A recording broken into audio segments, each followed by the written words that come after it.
You're listening to the REI Marketing Nerds Podcast, the leading resource for real estate investors who want to dominate their market online. Dan Barrett is the founder of AdWords Nerds, a high-tech digital agency focusing exclusively on helping real estate investors like you get more leads and deals online, outsmart your competition, and live a freer, more awesome life. And now, your host, Dan Barrett.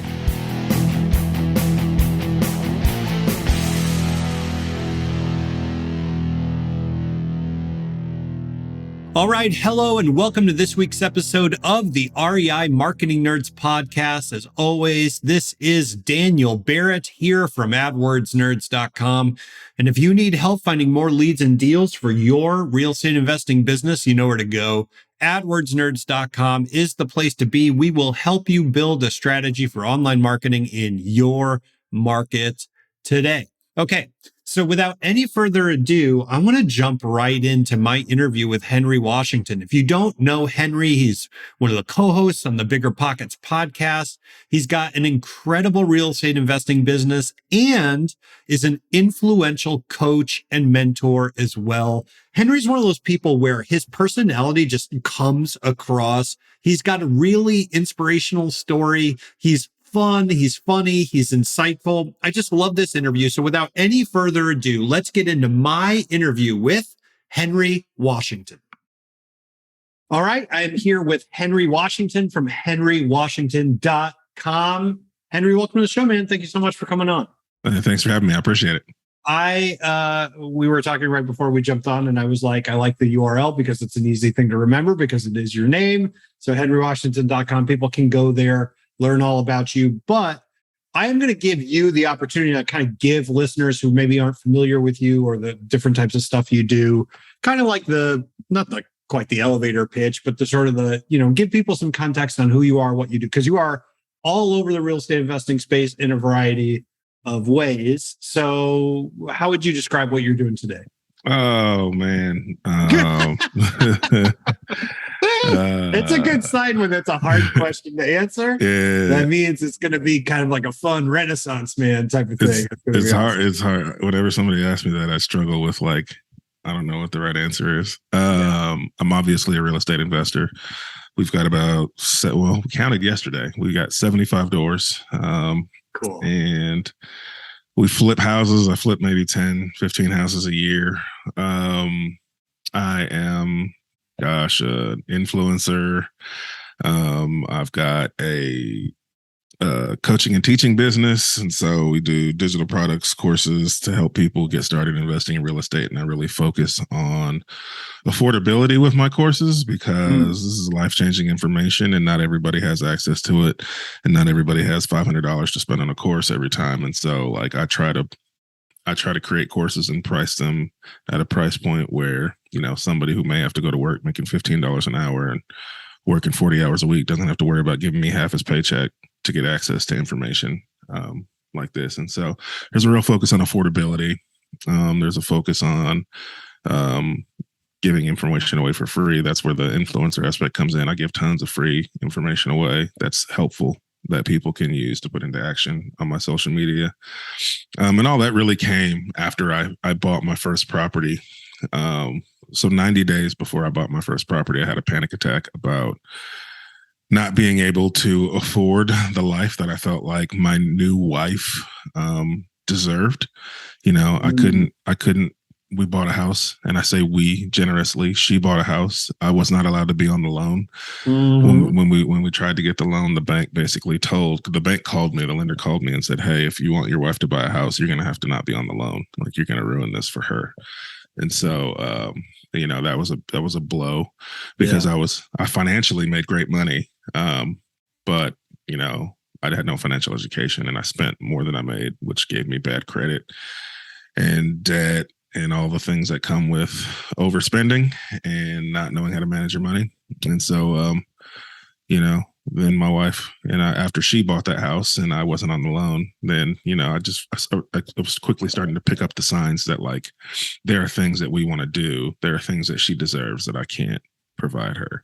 I can't be on the loan for the house. I can't go on these vacations without some level of large amounts of saving and And, like it just wasn't feasible. I couldn't, we were talking about how many kids we were going to have. And I was like, I don't know how I'm going to afford to have kids. That they cost money, and then they get older, and then daycare. And that's then they cost more money.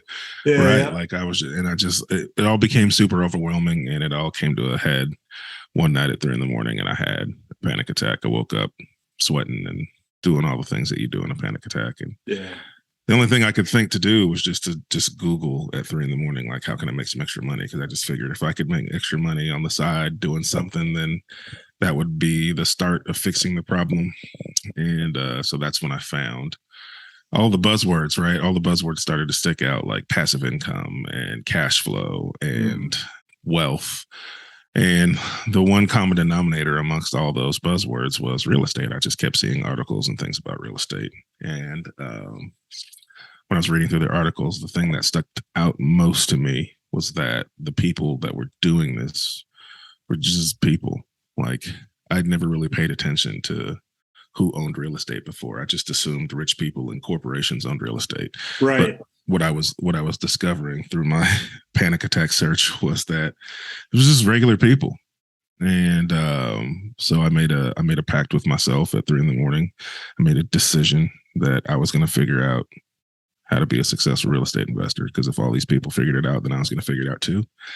And so that's what I did. And so, 90 days later, I ended up buying my first property. Mind you, I only had $1,000 in my savings account when I made this decision, and I had bad credit, and I couldn't be on the loan for the house that I had the panic attack right. in. You weren't exactly it wasn't like I was springboarding off. Right. I didn't have this amazing foundation to get started from. But I want to put that out there, because it's just that, like, if you make a decision and you truly make a decision, then you've told yourself, you've told your brain that we're going to go figure this thing out. And so, like, the steps you take towards your goals after you truly make a decision, like the how it's going to get done, it starts to reveal itself, even though you don't know how. And I think that's where a lot of people, don't find success, not just with real estate, but with anything. It's because we just say we're going to give it a shot or a try, or, we'll check it out, right? All that language does is tell your brain you'll do it until it gets hard, and then you'll stop. That's why the people who are successful, the only difference between them and everybody else is when it got hard, they didn't stop. So that's kind of the how I got into it. And, that was the moment that kind of led me into it. And, man, that first property kind of changed everything for me from a perspective. But what happened was, after I bought that first property, the bank that I used was a small local bank. They called me and said, "Hey, that was a great deal. I bought a house for $115 that appraised for over $150." And so they called me and they were like, "Hey, you've got equity in this property. We want to give you a line of credit on that equity so you can go bring us more good deals like that." And that really helped kind of put all the pieces together in my head that, like, okay, this is something I can do that's scalable. And as long as I can continue to find deals, I can continue to leverage this money. And then it was just like, man, 90 days ago, I had a panic attack, and now I own this asset that's like paying for itself. And now the bank's giving me access to like 25 grand to go do more of these things. Like, that's mind blowing. So going from not being able to even be on the loan to get the house you wanted to live in, to the bank actually calling you up and being like, "Here's a line of credit." Like, I imagine that, like, so we're sort of skipping ahead a little bit, but I imagine, like, when you are coaching and you're teaching now, right, that backstory must kind of like help people hear what you're trying to say. Because I think usually it's like, if you hear someone who's like, "Well, I'm a really successful real estate investor, and here's my spreadsheet of all the deals," or whatever, in people's heads, they're already going like, "Well, that doesn't apply to me because I'm in a different market, or I've got this, or I'm a back credit, or whatever." Right. So it's like, it must be that, like, it helps people connect to you because they kind of see themselves in you. Do you find that that's the case? Yeah, absolutely. With my, that's kind of what kind of brought this thing full circle, is once I did that first deal, I just had this overwhelming sense of responsibility that kind of came over me. Like, obviously I was excited, but, like, excitement wasn't the overarching feeling. It was a sense of responsibility to share this information with as many people as possible. To go from panic attack to cash flow, and then understanding that I had now found this thing that was going to change my life for forever, and change my kids' life that I don't even have yet, right? Like, I just knew I had to share it. And so that's when I started my social media. I had no idea it was going to get as big as it's gotten. That wasn't the intent. The intent was just put the information out for people, try to help people. And so I've tried to maintain that throughout. And yeah, absolutely. When people hear the story, it's helpful for me, because I'm like, I don't want to hear the excuses. Like, there's 100,000 ways to get into real estate investing, and I'm not here to tell you exactly the way you should go do it. I'm here to tell you, like, you can go do it, and I'm going to help you work your way through doing it. But how you get into real estate is different than how maybe I got into real estate, or I share. It's the concepts are the same, but like the minute steps that you need to take from an action perspective may be different, because your finances are different, and your credit may be different, and your end goal with real estate may be different. But like, conceptually, the basics of real estate are the same. You need to find something that you can buy at a price point where you can add value to it. And when you add value to it, then you monetize it, right? Either you flip it, wholesale it, rent it, like the exit strategy doesn't matter, right? And so the concepts are the same. And so for me, it's about like helping people realize that we have to stop getting so tied up in the how, because there's a million ways of how. You need to be more tied up in the I'm going to. Right? I'm going to be successful. I'm going to figure this out. And then the more you expose yourself to people like myself, people like yourself in the same position you're in, other investors, other successful investors, podcasts, books, like the more you surround yourself with those things, coupled with the mindset that you're going to figure it out, like the how reveals itself. You will find your path in real estate. Yeah. I mean, it strikes me too, right? It's like the more married you are to a particular way, right? Like, I've got to do it this way. It's a particular type of deal that I'm going to use this CRM. It's like everything's got to be exactly the same. It's actually getting you sort of further away from your goal, right? Because if every single individual step in this master plan you have has to go right, each one of those is a certain percentage, maybe this one's 75%, percent chance to go right. And this one's 99%, that one's 99%. But like, if you want the likelihood that whole thing works out, you got to multiply all those together, and it just goes down with every extra step, right? It gets harder and harder and harder. The less like married you are to the particular thing, the better it is. And I think you make a really good point, right? It's like, I talk to a lot of real estate investors, but both for AdWords Nerds and for the podcast. And it's like, everybody's story is a little bit different, right? It's like, I did another interview for the podcast this morning, and her story was nothing like yours, but it's also kind of like yours in all the underlying ways that actually make sense, right? So, okay. So I am curious, you mentioned you do this first deal, 90 days after you decide you sort of make this decision, you commit to it. You do this first deal, you feel good, but then you also feel like this sense of like obligation, like I have this responsibility now, which is fascinating to me, because like clearly most people don't feel that, right? It's like most investors, like they do their deal and they're like, awesome. And they're just on to the next one. There's nothing wrong with that, but you had a very different reaction. I'm curious, like, why do you think that was? Is that like something in your background where like, you have like a particular model in your head that you're thinking about? Like, why did you feel a sense of responsibility to go along with the relief you must have also felt that like, hey, now I'm making some extra money? I think part of it is my background. Both my father and my stepmother were teachers for their whole career. And so I think, that's just been ingrained in me. I never saw myself being a teacher. Like, I never even had those thoughts, but once a seed's planted, it's planted. Right. And so I think part of that started to show itself, but I think a lot more of it was my faith, right? Like, I had a panic attack, right? And I started to do something about it, but I also prayed and was like, I need help out of this situation. Like, and I felt like, real estate was the answer to that. And I've just always been a firm believer that like Like none of this is for me. Like none of this is for us. Like the wealth that I get to generate, it's not for me, right? Like I get to reap the benefits of it, right? Don't get me wrong. Like I get to take care of my family and travel and do all these amazing things and have financial freedom. But the point of it isn't for me to do that. The point of it is for me to share it. It's for me to help other people with it. I've just, when you see stories of people who've amassed wealth of some kind and then they lose it, I think you can always see some theme of like they lost track of what they were supposed to do with it. They weren't being good stewards of it.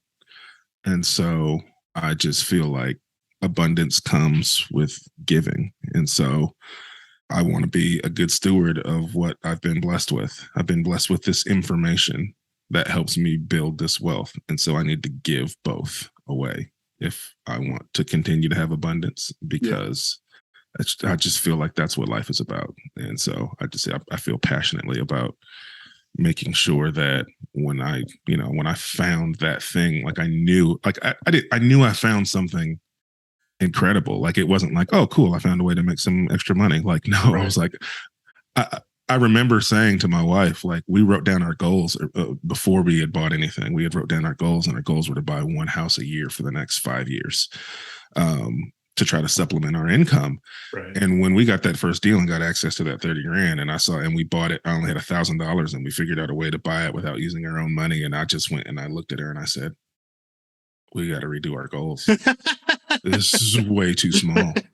We did 5 deals in our first month. Right. And that was our goal for the next 5 years. And so once I saw how powerful that was, I was like, I have to share this. This can't just be for me. So when you guys started investing, you guys were doing it together. Do you guys still invest together? Is that part of the business? Absolutely. Mm-hmm. What is that like? Can I? You don't have to like open the curtain too much. But it's like I've thought about this before, where it's like I think it's just like the way that I work is extremely irritating to my wife. So we've had this conversation where like I try to bring her in or whatever, and she's just like, "It's your thing. I love you, but like that's your thing, and I want to do my own thing." Right? And she has her own business. It's cool. So like, how has that been for you? And like, what is the, I don't know if you want to call it a secret, but like, how do you manage that? Right. Because it's a lot. Even just working with someone you're not married to is a lot. Right. So for sure. How do you guys think through that? Yeah. I think she finds joy in helping me and supporting me. Like that's, she doesn't have this like business thing she wants to go do. As much as I encourage her to like, I'm like always throwing her business ideas. I'm like, you can do this, and you're so good at that, and you should start this business. And she's just like, open an Etsy store and do this. Right. And she's like, shut up. Like she doesn't want to do that right now. And if she ever does, I fully support it and want her to go do that. And we'll find someone to fill her shoes in this business here, because I want her to be the best version of herself. And right now, she feels like the best version of her is being there in this business with me. And so I guess the answer to that question is like, you got to allow people to be who they are. And she helps me in this business because that's what she wants to do. Like she is our property manager. And, she's really kind of taking that bull by the horns and is doing a great job at it. And like, it's freed me up to focus on more, income generating activities. And that's a benefit. And I always tell her, I'm like, any minute you don't want to do this, like we'll figure out somebody else to come and do this. Right. You're not trapped in this role. Right. And, but I think, like some practical things that really help us is just in our marriage in general, we've just taken the approach to overshare, right? Over communicate, just try to put everything out there. How we're feeling about things and, just not keeping secrets essentially. And, I think that helped when we got into this business because it's just been, I think over communicating helps us, watch out for problems. And so I would say if you're going to work with your spouse, then you need to set boundaries, right? Each of you are going to have different boundaries, right? And then each of you are going to have boundaries that you want the other person to have. Like you got to be open about that. Like for example, like I will work until I feel like whatever task I'm doing is done. But her expectation of a boundary for me might be like, well, when that clock strikes 5, I want you at home, right? If she doesn't tell me that that's an expectation, then I'm going to blow right past that several times, right? And so just being honest about like what boundaries you want to put in place for yourself versus what boundaries your spouse wants you to have, and then finding some middle ground between those and then sticking to them it's really not rocket science. It's just over communication and setting boundaries. Well, you make it sound so easy, my friend. Yeah. We are not experts at it. Well, it's like I am a huge believer in this idea that like there's two vehicles, at least that I had personal experience with, like two vehicles for massive personal growth in life, and it's business and marriage, right? Both of those challenge you in ways that you're probably not going to be ready for, but they also challenge you in the ways you need to be challenged the most, right? So it's like it's combining the two strikes me as like incredibly powerful. I think I have a lot of respect for people that do that. So I think that's really amazing. I want to ask you specifically, because you mentioned social media. Obviously, it's REI Marketing Nerds. We're going to talk about marketing a little bit. And I know you do a lot of social media for the coaching aspect and everything, right? But one of the things I think investors particularly have trouble with is putting themselves out on social media, right? And I think for most investors, what it ends up being is they're just saying, we buy houses, sell me your house over and over and over again with a different stock image, or whatever, right? And I'm always trying to tell people, like, you don't have to have this like master plan, but you have to be an actual person, right? Yeah. Like the stock image is not doing it for anybody. Yep. So like, did you always feel comfortable with social media? Is that something you do? No. Okay. All right. God, so walk me through this process of like getting used to it and kind of feeling your, finding your voice there, because I think you do a really good job of it. You're obviously like very good at communication in the sense of like connecting with people, right? So like, How do you do that on social media? Like, how do you think through that problem? Hey guys, hope you enjoyed part 1 of this episode. It's just too good to limit to one show. Join us next week to hear the rest.